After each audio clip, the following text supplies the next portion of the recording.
Hi everyone, I'm Lisa and welcome to Lisa's Stamp Studio. I've got a quick tip today regarding staples and your stapler, and it doesn't matter how big or what type of stapler you are using, this tip will work. When I created this card, I knew I wanted staples just for some fun texture to my card, but I didn't want my staples to be silver, so I wanted to color them. That's when your Stampin' blends come into play.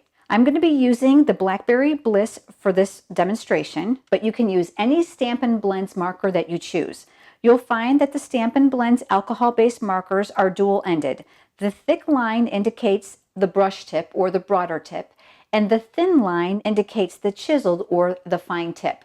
For this, I like to use the brush, so I'll go ahead and pull that cap off. And then what I'm going to do is I'm actually going to color these staples. I am going to stroke with the alcohol marker to cover a few areas of the staples. You can color just one or two if that's what you need. I have never done the sides, but if you feel like you need to, you certainly can. Because these markers have an alcohol base, they're going to dry very, very quickly. And then what you're going to do is you're going to pop them in your stapler. I'm using my handheld stapler here, so I'm going to go ahead and open that up.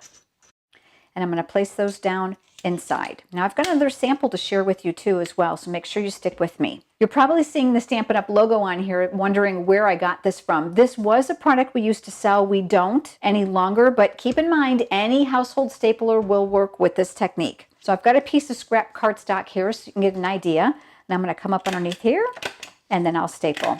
And you're going to see the beautiful color of the Blackberry Bliss has picked up on those staples here. And again, you can customize your projects to coordinate by coloring them with any Stampin' Blends of your choice. So this was the card I shared with you. This one uses the Night of Navy Stampin' Blends. Now keep in mind, because the staples are silver and a little bit iridescent, you're going to want to make sure that you use a darker blends than what you're trying to achieve. Although this is balmy blue cardstock, I found that a darker blends like the navy worked out with the color coordination very well. This is the second card I have to share with you. I use the color staples here to hold down my ribbon just as a small accessory on my card.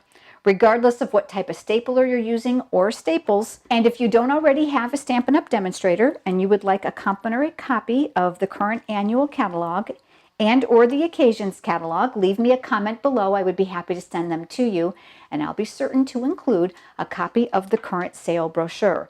The products in this catalog are free with a $50 minimum purchase. There are even products that are free with a $100 product purchase if you have a larger wish list. I hope you'll give your Stampin' Blends a try so that you can create custom colored staples to coordinate with your projects. You'll be able to find the pictures and the cutting dimensions for these cards in the link of the video description below if you're here visiting from YouTube. If you've enjoyed today's video, please give it a thumbs up to indicate you have enjoyed it, and leave me a comment. I'd love to interact with you. And while you're here, if you haven't already subscribed to my YouTube channel, I would absolutely love it if you did, so that you don't miss any of the projects that I'll be sharing, including the YouTube live demonstrations. Make sure you click the bell icon so that you get those notifications. Thanks so much for joining me, everyone. I look forward to seeing you next time for another quick tip. Have a great day.